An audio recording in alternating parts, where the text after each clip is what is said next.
Assalamualaikum warahmatullahi wabarakatuh. Halo sahabat fisika, jumpa lagi pada video kali ini kita masih akan melanjutkan pembahasan materi fisika kelas 11 berkaitan dengan fluida dinamis. Nah, kali ini kita akan membahas yang namanya tabung pitot. Wah, namanya unik kan, tabung pitot. Nah, apa sih itu tabung pitot? Yuk simak penjelasannya berikut ini. Oke sahabat fisika, apa sih itu tabung pitot?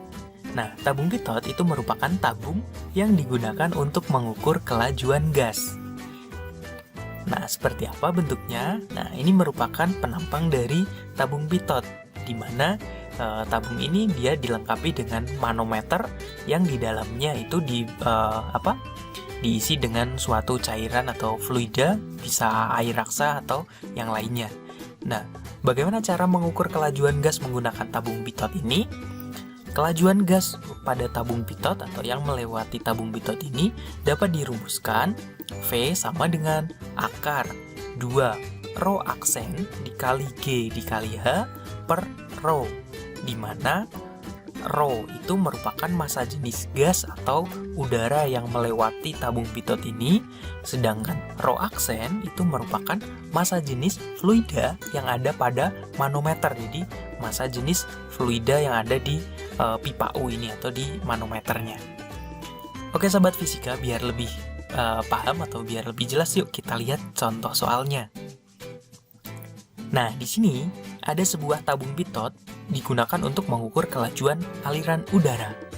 Pipa U dihubungkan pada lengan tabung dan diisi dengan cairan yang memiliki massa jenis 800 kg per meter kubik. Jika massa jenis udara yang diukur adalah 1 kg per meter kubik dan perbedaan level cairan pada tabung U adalah 25 cm, tentukan kelajuan aliran udara yang terukur. Nah, ingat tadi untuk mengukur kelajuan aliran udara pada tabung pitot itu dirumuskan V sama dengan akar 2 rho aksen GH per rho. Nah, di sini sudah diketahui pertama ada massa jenis cairan yang ada di manometer atau di pipa U-nya, itu rho aksennya sama dengan 800 kg per meter kubik, dan massa jenis udara yang diukur atau kelajuan udara massa jenis udaranya atau rho-nya sama dengan 1 kg per meter kubik, dan hanya di sini 25 cm. Ini kita ubah dulu, hanya di sini 25 cm itu sama aja berapa meter? Ya, 0,25 meter. Jadi kalau kita substitusikan ke persamaan ini, V-nya menjadi V sama dengan akar 2 dikali 800 dikali G-nya kita pakai 10 dikali 0,25 per 1, atau sama dengan berapa nih? Oke, 2 kali 800 kali 10 dikali 0,25. Nah, ini biar gampang ini aja, 0,25 itu kan sama aja 1/4. 1/4 dari 800 itu berapa? Kan 200. Oke, 200 kali 2 400. 400 kali 10. Oke, berarti 4000 bagi 1, tetap kan? Jadi V itu sama dengan akar 4000. Nah, akar 4000 kalau kita sederhanakan jadi berapa? 4000 itu kan sama aja 400 dikali 10.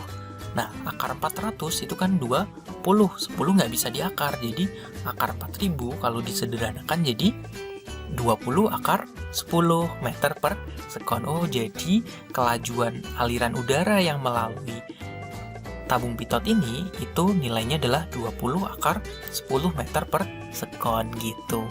Cukup mudah bukan? Nah, oke sahabat fisika, itu tadi sedikit simple konsep berkaitan dengan tabung pitot. Nah, untuk penjelasan lainnya, simak terus di video-video berikutnya ya. Pada video kali ini, kita masih akan melanjutkan pembahasan materi fisika kelas 11, yaitu berkaitan dengan fluida dinamis. Nah, kali ini kita akan membahas berkaitan dengan gaya angkat pesawat.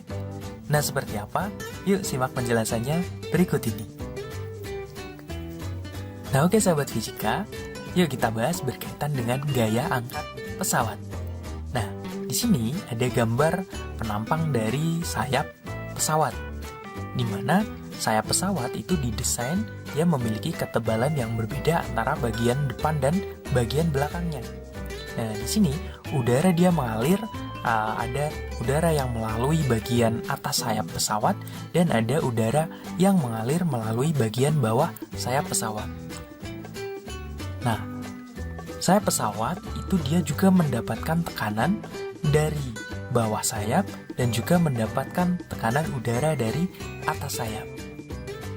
Nah, syarat agar pesawat itu dia dapat terbang atau dapat terangkat, syaratnya bagaimana? Dia jelas harus ditekan dari bawah atau dari atas. Ya harus ditekan dari bawah agar dia bisa terangkat. Jadi PB sama PA itu harus lebih besar yang mana agar pesawatnya bisa terangkat? Ya harus lebih besar yang tekanan dari bawah, atau PB harus lebih besar daripada PA. Nah, bagaimana caranya? Maka kelajuan udaranya itu diatur sehingga kelajuan udara yang melalui atas sayap pesawat ini harus lebih besar daripada kecepatan udara yang melalui bagian bawah sayap, atau VA harus lebih besar dari VB sehingga PB-nya itu lebih besar daripada PA. Nah, syarat bagi pesawat terbang saat mengudara itu yang pertama, ketika dia tinggal landas atau ketika dia take off, maka gaya angkatnya itu harus lebih besar daripada gaya berat dari pesawat itu sendiri, atau F angkat lebih besar dari W. Kemudian ketika dia terbang konstan, ketika di atas kan gak mungkin pesawat dia mau naik turun ya kan, agar posisinya seimbang maka gaya angkatnya itu harus sama dengan besar gaya beratnya. Dan yang terakhir, ketika dia mendarat atau turun, atau ketika dia landing, maka gaya angkatnya harus lebih kecil daripada gaya berat pesawat itu sendiri. Nah, terus bagaimana sih cara kita mencari nilai gaya angkat pesawat?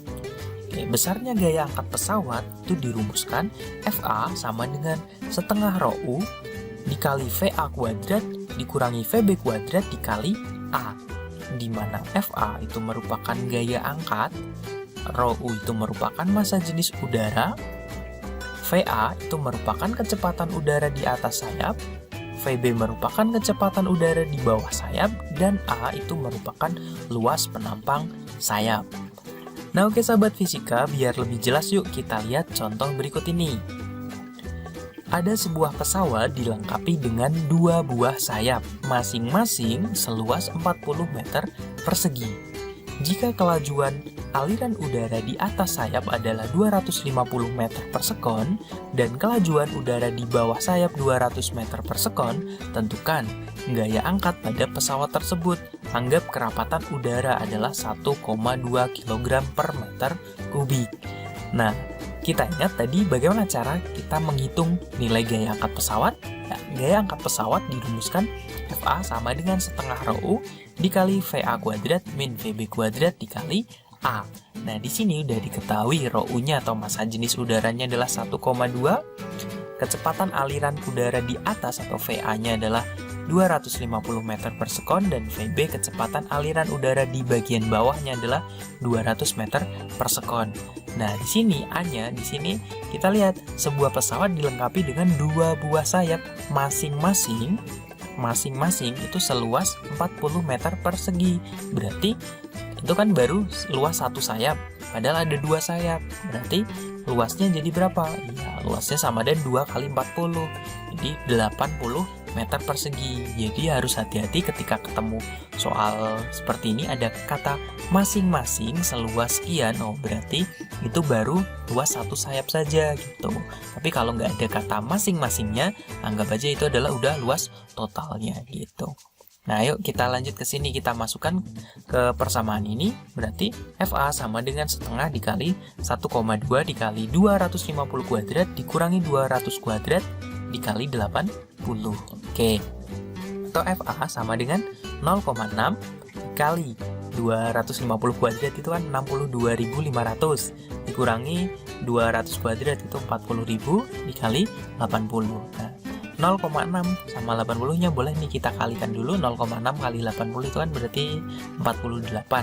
Jadi FA sama dengan 48 dikali 62.500 dikurangi 40.000 itu kan 22.500 gitu. Jadi nilai FA-nya sama dengan 1.080.000 Newton, atau kalau misal kita mau ubah ke kilonewton berarti sama dengan 1080 Newton gitu. Cukup mudah bukan? Nah, yuk kita lihat contoh soal yang lainnya. Gaya angkat yang terjadi pada sebuah pesawat diketahui sebesar 1.100 kN. Pesawat tersebut memiliki luas penampang sayap sebesar 80 meter persegi. Jika kecepatan aliran udara di bawah sayap 250 meter per sekon dan massa jenis udara adalah 1 kg per meter kubik, tentukan kecepatan aliran udara di bagian atas sayap. Oke, kita ingat lagi tadi FA sama dengan setengah rho U dikali VA kuadrat min VB kuadrat dikali A.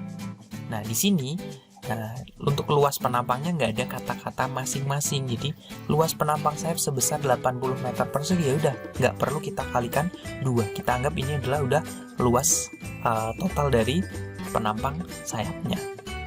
Oke, jadi di sini kalau kita substitusikan di sini FA-nya kan udah diketahui 1.100 kN, atau kalau kita ubah ke Newton tinggal tambahin 0,3, jadi FA-nya sama dengan 1.100.000 sama dengan setengah dikali rho U-nya 1 dikali VA-nya yang ditanyakan, VA kuadrat min 250 kuadrat dikali 80. 80 sama 2-nya boleh kita coret, atau setengah kali 80 itu kan 40. Jadi 1.100.000 itu sama dengan 40 dikali VA kuadrat min 62.500. Oke, jadi ini boleh 40-nya pindah ruas ke kiri. 1.100.000 dibagi 40 sama dengan VA kuadrat min 62.500. Oke.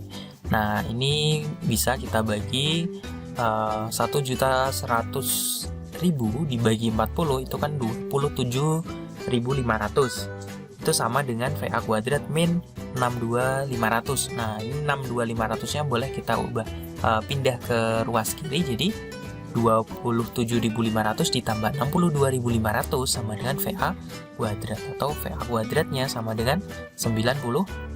Jadi nilai VA-nya berarti akar dari 90.000 atau 300 meter per sekon. Oh, jadi luas kecepatan aliran udara di bagian atas sayap itu ketemunya adalah 300 meter per sekon gitu. Cukup mudah kan? Nah, itu tadi sedikit simple konsep berkaitan dengan gaya angkat pesawat terbang. Nah, oke sahabat fisika, simak terus penjelasan materi-materi lainnya di video-video berikutnya ya. Kalau menurut kalian video ini bermanfaat, silahkan like and share ya. Jangan lupa untuk subscribe juga. Terima kasih. Wassalamualaikum warahmatullahi wabarakatuh.